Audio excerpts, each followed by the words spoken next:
बिस्मिल्लाहिर्रहमानिर्रहीम। अस्सलाम वालेकुम स्टूडेंट्स, उम्मीद है आप सब खैरियत से होंगे। आज हम चैप्टर नंबर 8 का नेक्स्ट टॉपिक स्टार्ट करेंगे। आज का हमारा टॉपिक है इवेपोरेशन। सबसे पहले हमें पता होना चाहिए इवेपोरेशन का क्या मतलब होता है। इवेपोरेशन का मतलब होता है कि जब भी लिक्विड गैसियस स्टेट में चेंज होता है, यानी लिक्विड जो है आपके पास अगर गैस फॉर्म में चेंज होता है तो इट्स मीन ये क्या हो जाता है, इवेपोरेट। इवेपोरेशन का मतलब होता है बहारत का बनना। अब सबसे पहले हम इवेपोरेशन को डिस्कस करने लगे हैं तो हम इवेपोरेशन की डेफिनेशन देख लेते हैं कि इवेपोरेशन की डेफिनेशन क्या है। अब यहाँ पे हम डिस्कस कर लेते हैं। Evaporation is the changing of a liquid into vapors, यानी गैस की फॉर्म में चेंज हो जाते हैं। इवेपोरेशन बेसिकली क्या प्रोसेस होता है, एक ऐसा प्रोसेस होता है जिसमें जो लिक्विड होता है वो किस में चेंज हो जाता है, वेपर्स में चेंज होता है। और वेपर्स कौन सी स्टेट होती है, ये स्टेट होती है गैसियस स्टेट। यानी किस फॉर्म में चेंज हो जाता है, गैस की फॉर्म में चेंज हो जाता है। ठीक है, विदाउट हीटिंग, यानी अगर हम इसे हीट ना भी करें तब भी वो क्या करता है, यहाँ पे लिख देते हैं विदाउट हीटिंग इट। यानी अगर हम इसे हीट अप ना भी करें तब भी ये क्या करता है, गैस की फॉर्म में चेंज हो जाता है।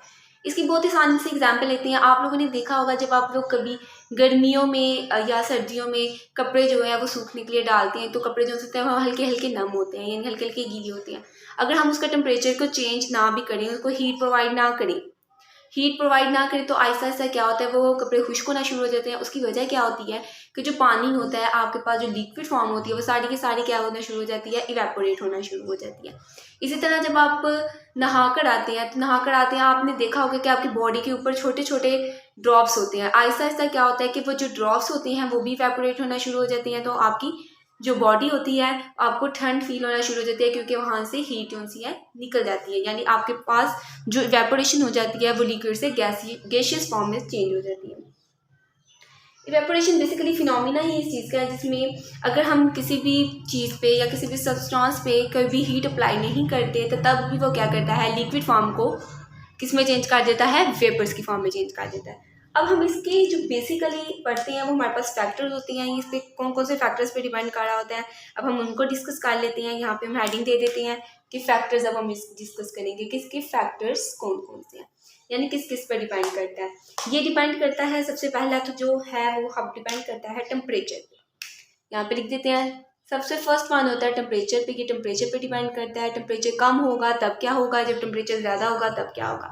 सेकंड जो सा इसका फैक्टर है, सेकंड फैक्टर में ये क्या है, सेकंड फैक्टर जिस पे डिपेंड करता है वो होता है सरफेस एरिया। यानी हमने देखना है कि एरिया पे ये किस तरीके से डिपेंड कर रहा है इवेपोरेशन, कि लिक्विड से गैस फॉर्म में चेंज हो रहा है वो किस वजह से चेंज हो रहा है। एरिया पे उस पर क्या सिचुएशन है कि एरिया कम होगा तो इवेपोरेशन किस तरीके से होगी, एरिया ज़्यादा होगा तो इवेपोरेशन किस तरीके से होगी।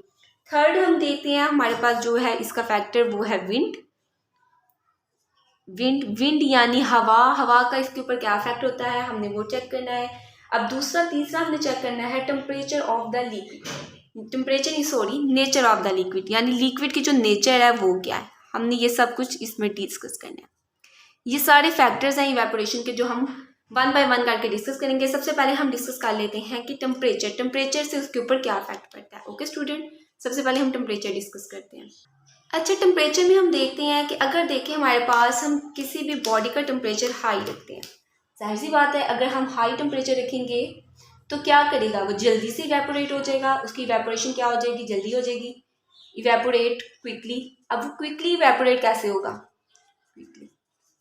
ठीक है, ये भी अब देखते हैं कि टेम्परेचर पे जब डिपेंड करता है तो उसकी हाई इवेपोरेशन कैसे हो जाती है, टेम्परेचर कैसे हाई किया जाता है तो उसकी इवेपोरेशन जल्दी हो जाती है। अगर लो हो तो इवेपोरेशन का प्रोसेस स्लो होता है, अगर तो टेम्परेचर हाई हो तो इवेपोरेशन का प्रोसेस फास्ट होता है।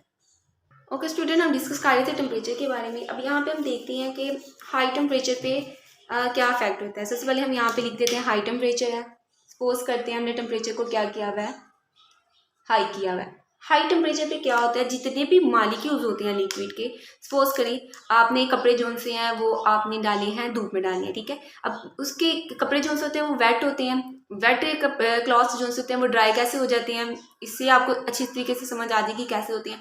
अब जाहिर सी बात है, जब कपड़े आपके सारे के सारे गीले होंगे, जब टेम्परेचर को हम क्या करेंगे, टेम्परेचर को हाई रखेंगे तो क्या करेगा, लिक्विड के अंदर जितने भी मॉलिक्यूल्स होंगे, जैसा कि आप जानते हैं कि जो समझे ये लिक्विड है, लिक्विड में क्या मौजूद होते हैं, लिक्विड है ये, इसके अंदर होते हैं मॉलिक्यूल्स मौजूद होते हैं, ठीक है।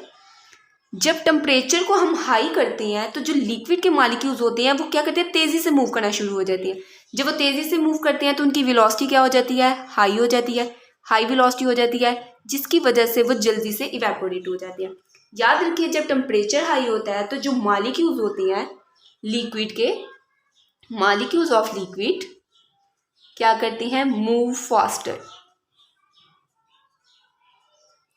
फास्टर मूव करता है, तो इट्स मीन उसकी वेलोसिटी क्या हो जाएगी, उनकी वेलोसिटी भी हाई हो जाएगी। जाहिर सी बात है, बॉडी जितनी तेज़ी से मूव करती है, बॉडी की मूवमेंट की वजह से उसकी वेलोसिटी में चेंज आता है। अगर बॉडी तेज़ी से मूव करती है तो उसकी वेलोसिटी भी तेज़ी से चेंज होती है। इसी तरह हम लिक्विड के मॉलिक्यूल्स की बात करते हैं। अगर लिक्विड के मॉलिक्यूल्स क्या करेंगे, हाई टेम्परेचर होगा, हाई टेम्परेचर की वजह से जो मॉलिक्यूल्स होंगे वो भी तेज़ी से मूव करना शुरू कर देंगे। जैसे ही वो तेज़ी से मूव करेंगे उनकी वेलोसिटी भी क्या हो जाएगी, हाई हो जाएगी, और वो जल्दी से इवेपोरेट हो जाएंगे, ठीक है। इवेपोरेट का प्रोसेस भी क्या हो जाएगा, फास्ट हो जाएगा, ठीक है। इसी तरह हाई टेम्परेचर की बात की, अगर हम लो टेम्परेचर रखते हैं, सपोज करते हैं हम यहाँ पे लो टेम्परेचर रखते हैं, लो टेम्परेचर रखेंगे तो जाहिर सी बात है जो मॉलिक्यूल्स होंगे लिक्विड के मॉलिक्यूल्स की जो वेलोसिटी होगी वो भी लो होगी, वेलोसिटी भी क्या हो जाएगी, लो हो जाएगी। इसकी वजह से वो इवेपोरेशन का प्रोसेस जो होगा वो भी क्या हो जाएगा, स्लो हो जाएगा।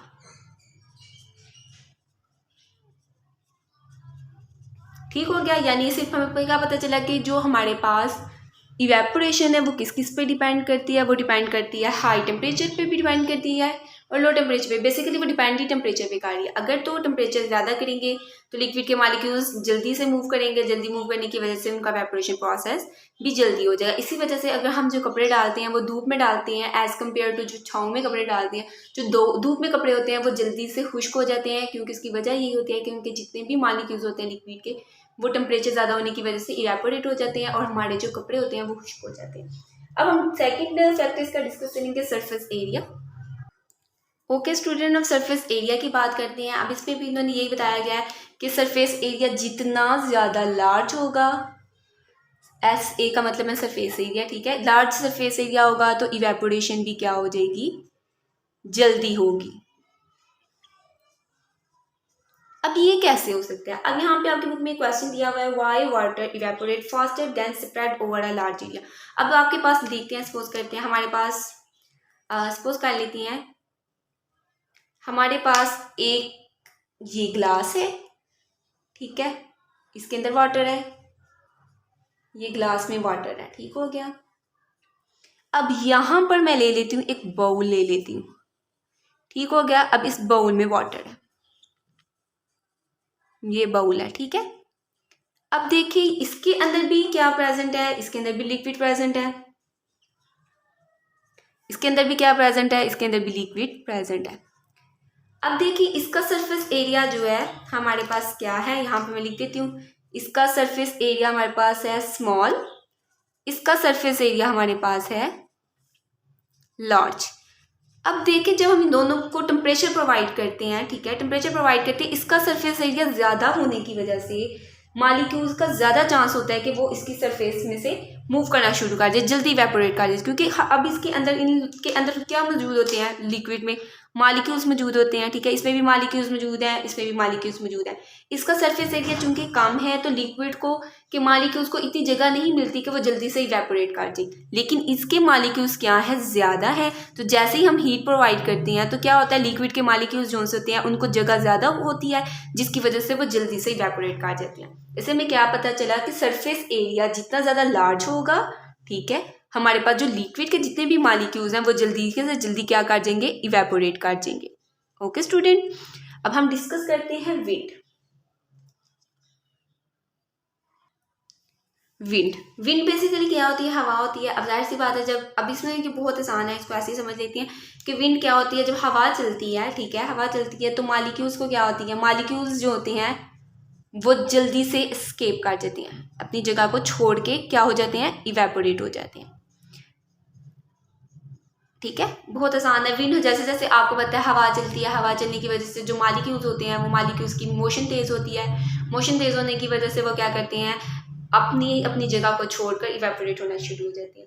अब जो लास्ट वन है वो हमारे पास क्या था, वो हमारे पास है नेचर ऑफ लिक्विड।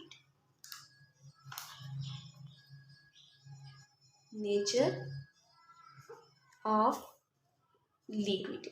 अब लिक्विड के नेचर पे ये कैसे डिपेंड करता है, आप लोगों ने कभी गौर किया होगा कि जो स्प्रिट होता है वो वाटर और स्प्रिट जो होती है वो एट द सेम रेट पे इवेपोरेट कैसे करते हैं। क्या उन्होंने क्वेश्चन पूछा है कैसा हो सकता है, क्या इज इट पॉसिबल कि स्प्रिट और वाटर जो है वो एक ही टाइम पे इवेपोरेट कर जाए। अब याद रखिए, आप लोगों ने कभी देखा होगा कि हमारे पास जो स्प्रिट होता है और ये वाटर ले लेते हैं, ठीक है। उन्होंने क्वेश्चन किया क्या ये एक ही टाइम पे दोनों इवेपोरेट कर सकती हैं कि नहीं कर सकती। अब आप लोग देखें, स्प्रिट के अंदर ये खासियत होती है कि उसके मालिक्यूल्स को जैसे ही आप अपने पाम पर यानी अपनी हथेली के ऊपर रखते हैं तो वो क्या करना शुरू हो जाते हैं, इवेपोरेट करना शुरू हो जाते हैं, क्योंकि उनके अंदर इवेपोरेशन मालिक्यूल्स ऐसे होते हैं कि जो जल्दी से एस्केप आउट कर जाते हैं, जबकि water as compare to spirit slow evaporate करता है, जबकि स्प्रिट जो सा है वो जल्दी इवेपोरेट कर देता है। जैसे ही वो इवेपोरेट करता है तो आपकी जो हथेली होती है वो ठंडी होना शुरू हो जाती है। इवन कोई भी चीज़ इवेपोरेट करती है। अगर आपने को कभी देखा होगा जब आप नहा कर आते हैं तो आपके ये हाथ धोकर आते हैं, कुछ भी करते हैं तो आपकी बॉडी के ऊपर छोटे छोटे ड्रॉप्स होते हैं। जैसे ही वो ड्रॉप्स क्या करते हैं, इवेपोरेट होना शुरू होते हैं तो आपको ठंडक महसूस होती है, ठीक है। यानी आपके जो लिक्विड फॉर्म में से गैशियस फॉर्म में चेंज हो रही होती हैं तो उस हिसाब से आपको ठंडक महसूस होना शुरू हो जाती है। ओके स्टूडेंट, ये हमारे पास थे फैक्टर्स इवेपोरेशन के जो हमने यहाँ पर डिस्कस किए।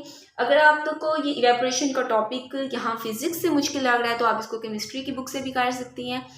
और स्टूडेंट्स, अब आज का हमारा टॉपिक यहाँ पर कंप्लीट हो गया है। ये बहुत इंपॉर्टेंट टॉपिक है, बोर्ड में आने वाला सबसे ज़्यादा क्वेश्चन ये है।